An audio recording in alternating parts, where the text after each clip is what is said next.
My name is Aleksander Wierzejewski. Welcome to Poland Daily News. The United States Congress has approved the sale of nearly 500 sets of HIMARS launchers to Poland. In 2019, for $414 million, Poland has bought 20 HIMARS high-mobility rocket artillery sets. According to the manufacturer Lockheed Martin, they are to be delivered to Poland in the course of this year. More on the story by Paweł Błoch of Telewizja Republika.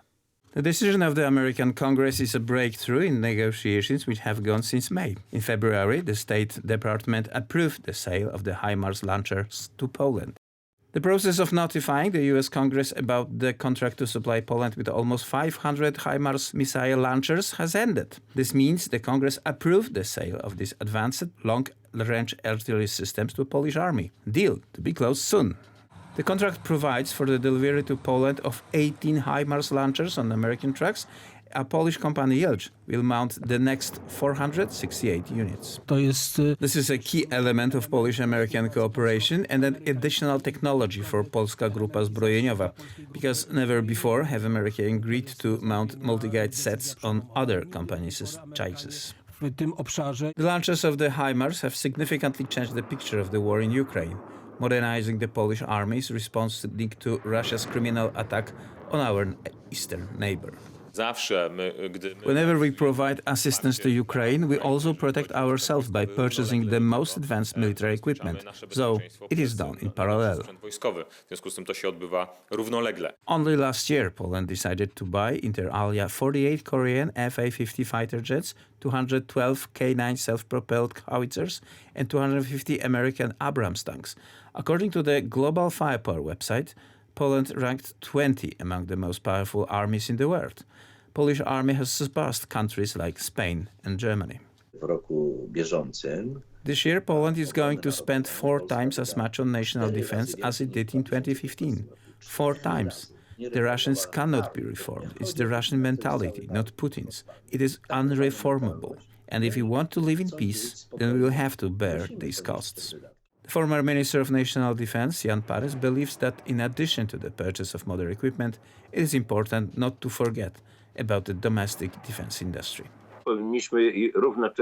At the same time, in order not to depend on imported supplies, we should try to buy a license for ammunition for the HIMARS. Only half a year ago, opposition politicians argued that the plans to modernize the Polish army were unjustified megalomania. In my opinion, the next step will require some courage, but some of these agreements will be in need of revision. Well, I think these HIMARS are recipe for disaster. What do you mean? 500 units? You have to rationalize that. It is very difficult to comment on that. It's kind of pathetic squeak to me. 20 HIMARS long-range multiple-launch rocket systems will be delivered to Poland later this year. This includes 18 combat and 2 training launchers. At the same time, more than 10,000 soldiers from the North Atlantic Alliance are deployed in Poland. Most of them are Americans. Western European countries should be faster and more generous in supplying Ukraine with weapons, the prime ministers of Poland and Denmark said after meeting in Copenhagen. As Poland and Britain. Poland's prime minister said on Thursday in Copenhagen. Mateusz Morawiecki made the remark while in Denmark for security talks with the country's prime minister Mette Frederiksen. Asked how the West should continue aiding Ukraine, Morawiecki said the country mainly needed more weapons faster. I would like them to be exactly as Denmark and Poland. A longer version of the same is to be more generous in terms of weapon delivery and more quick. We've also formed many coalitions within the NATO countries and European Union countries to support Ukraine. One of the coalition is the Leopard tanks coalition, and we've discussed this. I try to create such a coalition to realize it so that there are tanks behind our promises and behind our words going to Ukraine. Right now in Poland, many Ukrainian soldiers are being trained how to drive those Leopard tanks. and Poland will probably be one of the first to send Leopard tanks to Ukraine. We need to be aware that we don't have a lot of time, so we need to speed up our financial support, of course, first of all, military help. We need more donations, and we need to work very closely together to make sure that they have the capacities that they need. Poland, a key ally of Ukraine, has been instrumental in convincing European allies to donate heavy gear to Ukraine, including tanks, a move opposed by several countries until recently. Speaking on the eve of the anniversary of the start of the war, Morawiecki and his Danish counterpart Mette Frederiksen stressed the urgency of delivering support to Kyiv, as Europe could not allow Ukraine to be defeated. Poland, Denmark and other allies will support Ukraine as long as it takes. War has been going on in Europe for a year, but we can be proud of our response. We work together to impose the strongest possible sanctions on Russia, to transfer all necessary resources to Ukraine and continue to support in a financial and humanitarian way, said Danish Prime Minister Mette Frederiksen. She also emphasized that Poland has provided enormous support to its Ukrainian neighbors since the beginning of the war in Ukraine. Frederiksen also thanked Morawiecki for playing an important role in NATO and the EU in the context of the war in Ukraine, and noted that we have to remember that we don't have much time, so we need to speed up our financial support. We need to give more and ensure that Ukraine has the necessary capabilities. Other NATO members realize that it is a race against time, that the situation in Ukraine this spring will be extremely important, and that assistance must be provided as soon as possible, Frederiksen said. During a joint press conference, the Prime Ministers of Poland and Denmark also announced that both countries will cooperate in the field of offshore wind farms and renewable energy sources. They also expect very close cooperation with the other countries of the Baltic Sea Basin. When asked about the assessment of the Baltic Pipe project in the light of the current situation in Europe, the Prime Ministers agreed that it was an excellent way to diversify energy supplies. We must be energy independent, and our cooperation is a great example of how this can be implemented in a tangible way, emphasized Frederiksen. In turn, Mateusz Morawiecki emphasized that the cost of restoring peace in such a hypothetical scenario, if Russia conquered Ukraine, would be much higher than the cost that we bear today, together with the EU, the US and other allies. Morawiecki added that Poland would probably be the first and certainly one of the first countries to provide Ukraine with Leopard tanks.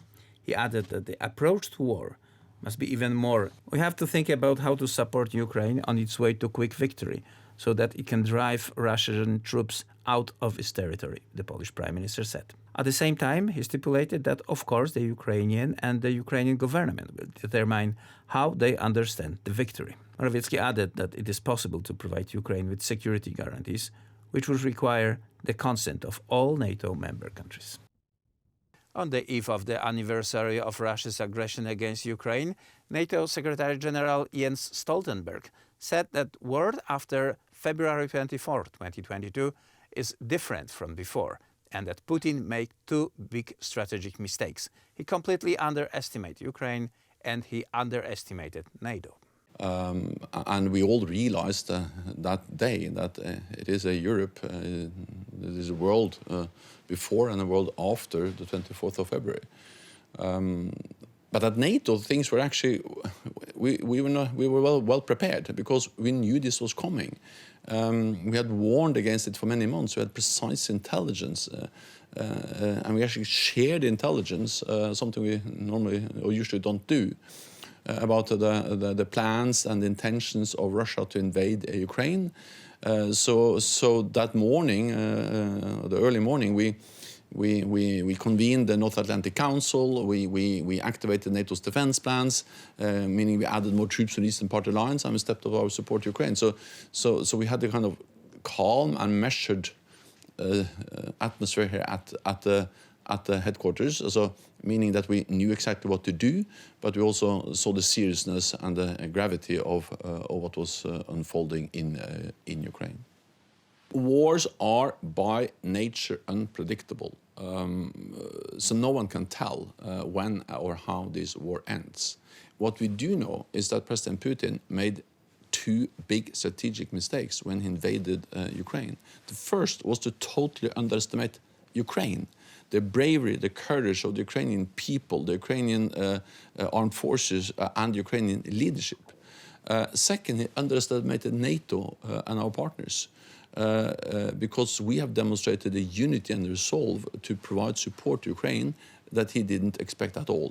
His plan and what he expected was to take Kiev within days and to control Ukraine within weeks, and he totally failed. So if President Putin and Russia stops fighting, then the war will end, we will have peace. If President Zelensky and Ukraine stops fighting, then Ukraine will cease to exist as a sovereign independent nation.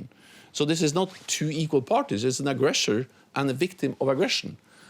We don't know when the war will end, but what we do know is that when the war ends, we need to ensure that history doesn't repeat itself.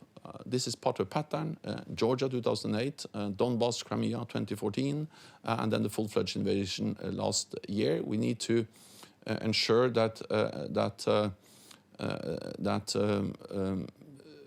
we break the cycle of Russian aggression. We need to